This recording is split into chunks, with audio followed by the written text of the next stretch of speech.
Assalamualaikum warahmatullahi wabarakatuh. Selamat pagi, salam sehat, salam sejahtera untuk kita semua. Perkenalkan, nama saya Hasrida Esparong MKes. Saya merupakan dosen program studi S1 Farmasi Universitas Indonesia Timur. Pada kesempatan ini, saya akan memaparkan salah satu mata kuliah yang saya ampu sebagai bagian penyusunan pernyataan diri dosen dalam Unjuk Kerja Tridharma Perguruan Tinggi PDD UKT PT Bidang Pembelajaran untuk sertifikasi dosen tahun 2026. Mata kuliah yang saya ampu adalah Kimia Organik 2 dengan bobot 2 SKS yang merupakan mata kuliah wajib bagi mahasiswa semester 4. Kimia Organik 2 membekali mahasiswa dengan pemahaman melalui struktur, sifat, reaktivitas, dan mekanisme reaksi senyawa organik sebagai dasar ilmu kefarmasian. Konsep-konsep yang dipelajari dalam mata kuliah ini mempunyai keterkaitan yang erat dengan mata kuliah kimia farmasi, lanjutan dan bioteknologi farmasi. Oleh karena itu, dalam proses pembelajaran, saya selalu mengaitkan mata kuliah kimia organik 2 dengan desain dan pengembangan senyawa obat serta pemanfaatan bioteknologi dalam bidang farmasi. Sehingga mahasiswa mampu memperoleh pemahaman yang terintegrasi dan mampu melihat keterkaitan antara bidang ilmu. Dalam proses pembelajaran, saya menggunakan 3 metode utama.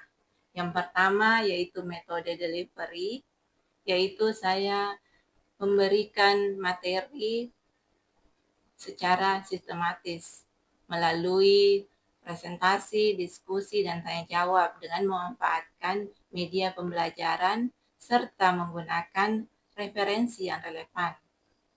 Untuk meningkatkan pemahaman mahasiswa, saya memberikan penugasan berupa penelusuran literatur dan analisis studi kasus sesuai dengan materi pembelajaran. Yang kedua, yaitu metode interaction, yaitu saya membangun komunikasi aktif di dalam maupun di luar kelas. Di dalam, saya memberikan kesempatan kepada mahasiswa melalui diskusi dan tanya jawab. Di luar kelas, komunikasi tetap berjalan melalui grup komunikasi daring. Yang ketiga, metode asesmen atau penilaian. Metode penilaian di sini dilakukan secara objektif, transparan, dan berkelanjutan sesuai dengan capaian pembelajaran materi perkuliahan dan rencana pembelajaran semester. Penilaian meliputi kehadiran, keaktifan, presentasi, penugasan, ujian tengah semester, dan ujian akhir semester. Semuanya disampaikan pada awal kontrak perkuliahan agar mahasiswa memahami proses pembelajaran dan penilaian yang telah ditetapkan. Demikian pemaparan mata kuliah Kimia Organik 2 serta metode pembelajaran yang saya terapkan. Selanjutnya, saya akan menampilkan cuplikan proses pembelajaran sebagai implementasi metode penerapan pengajaran yang telah saya terapkan pada mata kuliah Kimia Organik 2. Terima kasih atas perhatian Bapak Ibu. Selamat menyaksikan. Wassalamualaikum warahmatullahi wabarakatuh. Assalamualaikum warahmatullahi wabarakatuh. Waalaikumsalam warahmatullahi wabarakatuh. Apa kabar semua hari ini? Alhamdulillah, semoga kita dalam keadaan sehat dan siap mengikuti pelajaran hari ini. Sebelum kita memulai pelajaran, terlebih dahulu kita berdoa menurut keyakinan kepercayaan masing-masing. Doa dimulai. Selesai. Di sini pada pertemuan kali ini kita akan mempelajari tentang aplikasi kimia organik dalam bidang farmasi, bioteknologi, dan industri. Ya, jadi salah satu materi ini adalah materi dari kimia organik. Konsep yang kita gunakan, yang kita akan pelajari di sini adalah konsep kimia organik, tetapi juga menjadi dasar bagi pemahaman untuk mata kuliah yang lain seperti kimia farmasi lanjutan, khususnya pada pengembangan obat dan optimasi struktur obat, serta bioteknologi juga, terkhusus pada pemanfaatan proses biologis untuk mendapatkan produk farmasi yang lebih bagus, yang lebih aman. Nah, di sini oleh karenanya saya ingin mengharapkan saudara sekalian lebih aktif, ya. Nah, aktifnya ini dalam bentuk apa, itu kita akan diskusi, tanya jawab, dan kita analisis studi kasus. Baiklah, kita masuk di pencapaian pembelajaran, ya. Sebelum masuk saya menjelaskan pencapaian pembelajaran di sini, saya ingin bertanya kepada saudara sekalian, ketika kalian merasa sakit kepala, pernah tidak konsumsi obat? Pernah. Hampir semua ya konsumsi obat. Jadi sebenarnya obat yang kita gunakan sehari-hari itu adalah hasil dari penerapan kimia organik. Ya. Jadi semua obat itu penerapan dari kimia organik. Nah, di sini kita masuk di capaian pembelajaran. Nah, dengan adanya capaian pembelajaran ini, kita harus tahu apa capaian pembelajaran kita hari ini. Nah, dengan saudara tahu pencapaian atau tujuan kita untuk mempelajari materi ini, ya, akan kegiatannya akan lebih terurai, ya, teratur.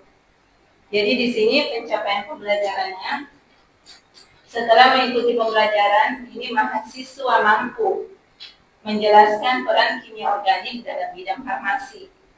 Ya, artinya di sini adalah saudara mampu memberikan contoh bagaimana senyawa organik dimanfaatkan untuk menghasilkan bahan aktif atau bahan baku.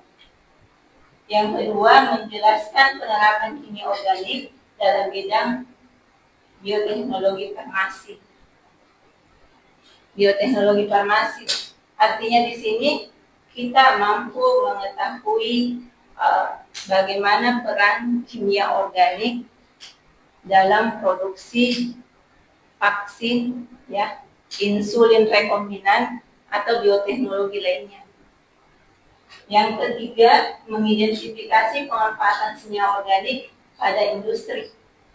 Nah, kita akan melihat pemanfaatan senyawa organik di industri seperti apa, bahan baku, ya, bahan bakunya kita lihat, terus pelarutnya atau bahan tambahan lainnya. Dan yang terakhir, menganalisis konsep kimia organik hijau atau disebut dengan green chemistry, ya, sebagai upaya mendukung pembangunan berkelanjutan. Jadi di sini juga kita akan melihat atau membahas namanya green chemistry, ya, yang dampaknya itu di mana green chemistry ini memberikan dampak bagi lingkungan terhadap limbah produksi sediaan farmasi biasanya, atau di limbah-limbah yang ada di industri. Oke, sampai di sini ada saudara yang ingin bertanya? Saya. Iya, silakan. Oke, baik, terima kasih atas kesempatannya. Perkenalkan, saya Kevin Sutorapa dengan NIM 24201003. Pertanyaan saya itu, mengapa seorang calon apoteker atau tenaga kefarmasian dia perlu memahami aplikasi kimia organik tanpa bukan hanya teorinya saja? Pertanyaan saya itu. Terima kasih. Terima kasih atas pertanyaannya. Ada saudara sekalian yang ingin menjawab dari pertanyaan temannya? Saya dulu. Oh iya, silakan. Bisa dijawab agar bisa memahami cara kerja obat. Memahami cara kerja obat. Ada pendapat lain? Saya silakan. Agar dapat mengembangkan obat yang lebih efektif. Oh iya, terima kasih semua, pertanyaannya sudah benar ya. Di sini memang kimia organik itu sangat penting ya. Biar bagi seorang apoteker atau tenaga kefarmasian itu sangat penting. Untuk apa? Kenapa bisa sangat penting? Karena ini bisa mengembangkan, apoteker bisa mengembangkan obat ya. Terus dia bisa memilih bahan yang sesuai. Ya, misalkan mau formulasi obat, jadi bisa memilih, oh ini sesuai, ini tidak. Ya, dan selanjutnya bisa mendukung inovasi di bagian farmasi dan bioteknologi.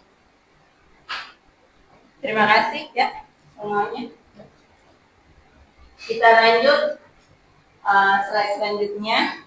Mengapa kimia organik penting dalam kehidupan dunia farmasi? Di sini, kenapa kimia organik ini sangat penting di kehidupan kita? Jadi saya tanya kembali, kalau kita sakit, ya, kan tadi sudah jawab pernah minum obat. Kalau kita demam atau sakit kepala, biasanya obat apa sih yang biasa diminum? Ya, jawabannya benar. Terus kalau misalkan kita bilang paracetamol sama ibuprofen, apakah di paracetamol dan ibuprofen itu merupakan senyawa organik? Ya, silakan. Paracetamol dan ibuprofen itu termasuk kimia organik karena dalamnya itu mengandung karbon sesuai dengan materi yang sudah dipelajari. Terima kasih. Ada jawaban lain? Itu saja. Ya, sudah betul semuanya jawabannya. Jadi sebenarnya semua yang kita konsumsi, obat-obatan atau kosmetik atau hasil dari kimia organik, itu semua merupakan hasil dari kimia organik. Jadi tanpa kita sadari, oh ternyata ini hasil dari kimia organik. Jadi itu gunanya kita mempelajari ada kimia organik 1, kimia organik 2. Ya, karena di kimia itu bukan hanya mempelajari struktur, penamaan senyawa, ya, struktur kimia, tetapi itulah produknya, penerapannya, hasilnya, itulah hasil dari struktur tersebut. Tanpa adanya struktur tersebut, obat itu tidak bisa dibentuk. Ya. Terus saya mau tanya, tadi kan sudah tadi kita tahu tentang obatnya paracetamol sama ibuprofen, itu kan termasuk obat ya dalam bidang farmasi.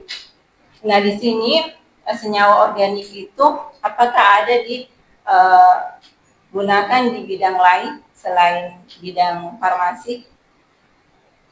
Ada dimanfaatkan, senyawa organiknya dimanfaatkan di bidang lain. Contoh hasilnya seperti apa? Ada lagi? Industri makanan, ya. Pelarut di laboratorium, ada lagi? Vaksin, ya. Itu vaksin juga ada ya.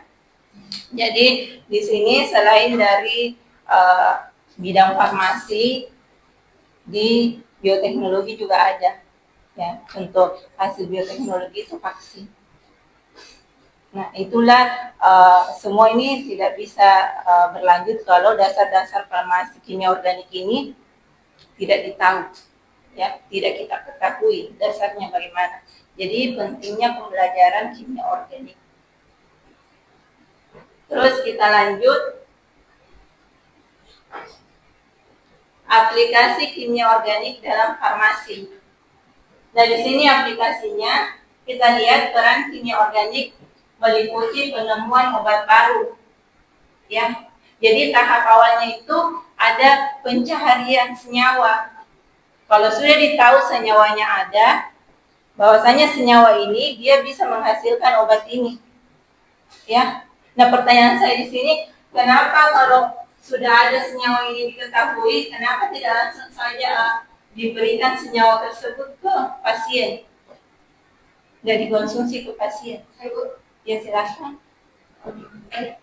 Pertama kami saya dengan Ismail dengan menjawab 21 izin menjawab pertanyaan dari Ibu, karena itu tidak harus melakukan penelitian terlebih dahulu sebelum diberikan informasi.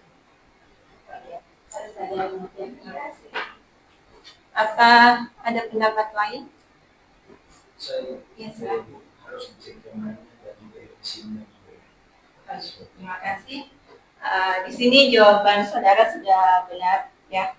Jadi penemuan obat ini, senyawa yang ini tidak boleh langsung diaplikasikan ke pasien karena ada beberapa tahap. Yang tahap-tahap itu yaitu sintesisnya juga, sintesis bahan aktif farmasi. Artinya kalau sudah ditemukan senyawanya, ini berfungsi sebagai obat, kita harus dulu sintesis kemurniannya. Kita harus jaga bahan aktifnya itu murni atau kemurniannya ini harus baik supaya bisa berlanjut di pengembangan formulasi obat, misalnya tablet, ya atau sirup. Itu kan formulasinya semua ini yang seperti ini. Saya buat contoh. Kita tahu ini obat sering kita konsumsi kan, kayak model seperti ini, bukan dalam bentuk senyawa. Ya. Nah ini dilakukan, ada zat aktifnya di sini. Ya, ini prosesnya sangat panjang. Selain zat aktif, ada juga zat tambahan di dalamnya. Ya, jadi terus selanjutnya adalah modifikasi struktur senyawa untuk meningkatkan efektivitas. Modifikasi struktur senyawa untuk meningkatkan efektivitas artinya ada perubahan kecil struktur kimia untuk menjaga efektivitas dan mengurangi efek samping. Jadi semua obat itu ada efek samping, tapi bagaimana caranya meminimalisir efek samping tersebut? Inilah namanya modifikasi. Nah modifikasi ini masuk di ini modifikasi adalah kimia farmasi lanjutan. Ini nanti dipelajari di kimia farmasi lanjutan. Yang ini 3 poin penemuan, sintesis dan pengembangan itu termasuk kimia organik. Ya. Jadi dia nanti di kimia farmasi lanjutan itu nanti kalian dapat pasti di semester 7 karena kalian masih semester 4. Ya. Jadi di sini nanti dimodifikasi kembali. Makanya ada namanya kimia farmasi lanjutan. Ya, memperkecil efek samping dari produk obat. Terus setelah itu kita lanjut slide selanjutnya. Aplikasi kimia organik dalam bioteknologi farmasi. Nah, ini adalah aplikasinya di bioteknologi farmasi. Tadi di bidang farmasi, sekarang di bioteknologi farmasi ya.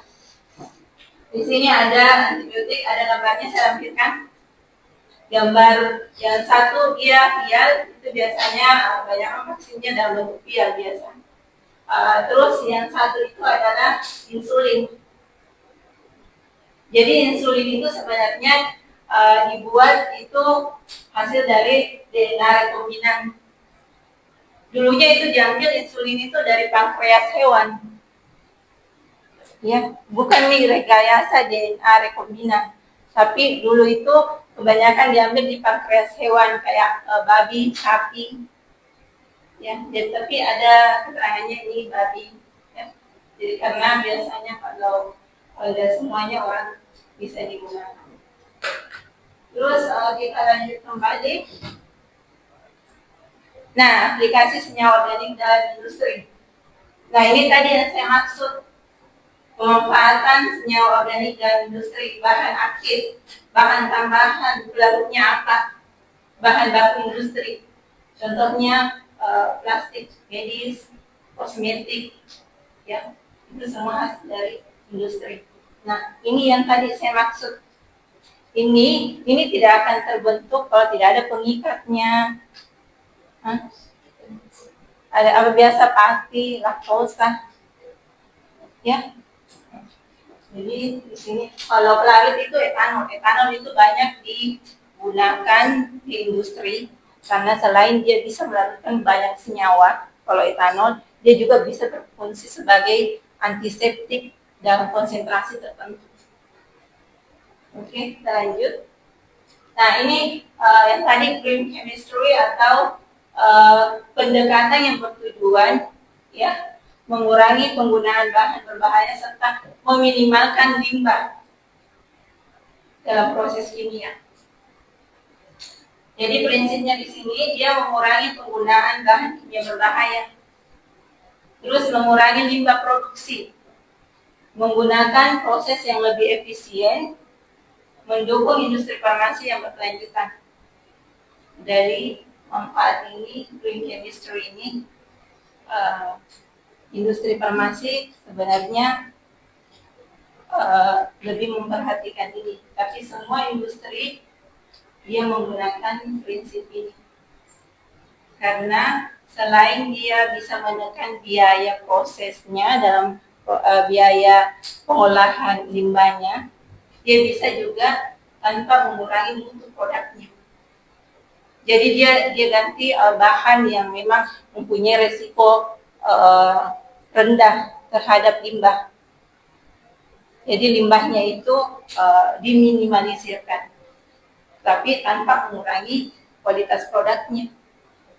Jadi produknya itu tetap aman dan efektif. Dan juga terhadap lingkungan,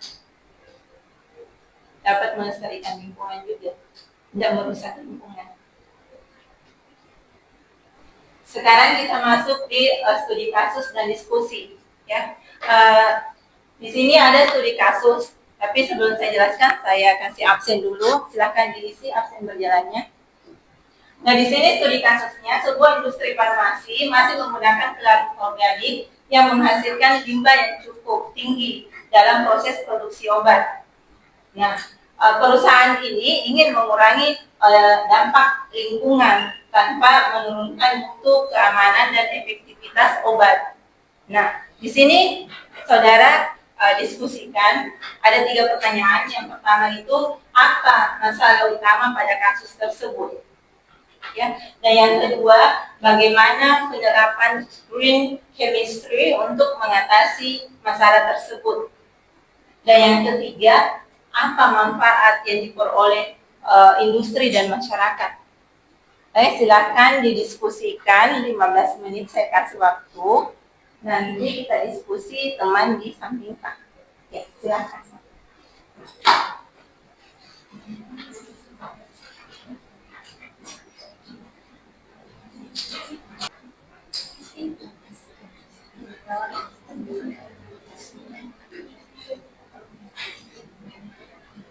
Silakan, sudah selesai. Ada yang bisa jawab dari pertanyaan diskusinya? Silakan, saudara. Untuk yang pertama, masalah utamanya itu menggunakan pelarut yang menghasilkan limbah cukup banyak sehingga mempengaruhi lingkungan. Itu adalah masalah utamanya. Masalah utamanya. Ada pendapat lainnya dari kelompok lain? Ada? Yang pertama, pelarut yang nyaman. Yang kedua, pelarut yang memungkinkan. Yang ketiga, ada membuat proses produksi lebih efisien. Oh, yang ini yang kedua. Iya. Oh iya. Yang ketiga manfaatnya? Silakan. Manfaat yang diperoleh itu lingkungan menjadi lebih terjaga, biaya produksi juga lebih efisien, dan masyarakat memperoleh produk yang tetap aman dan bermutu.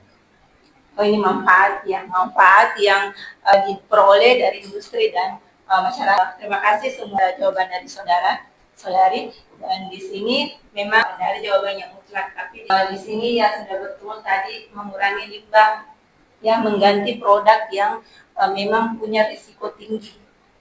Dan manfaatnya juga itu ke industri, itu dia memperoleh hasil produk yang lebih baik dan aman dan dikonsumsi oleh masyarakat. Untuk penugasan di sini saya ingin memberikan tugas, ya, cari pemanfaatan green chemistry ya yang ada di industri. Catat apa manfaatnya dan nanti kita bahas di grup kelas yang kita buat. Terima kasih atas partisipasi kalian. Ada yang ingin memberikan kesimpulan? Ini kesimpulannya ya, kimia organiknya tadi yang kita bahas. Semuanya sudah masuk, dasar pengembangan obat, pentingnya bioteknologi farmasi, dan manfaat industri, dan green chemistry-nya itu sangat bermanfaat jika diterapkan. Nah, di sini terima kasih, saya tutup saja. Terima kasih atas partisipasi saudara semua sudah aktif mengikuti pembelajaran ini. Semoga bisa memberikan penambahan ilmu yang juga sebagai dasar untuk mata kuliah selanjutnya. Ya, terima kasih. Assalamualaikum warahmatullahi wabarakatuh. Waalaikumsalam warahmatullahi wabarakatuh.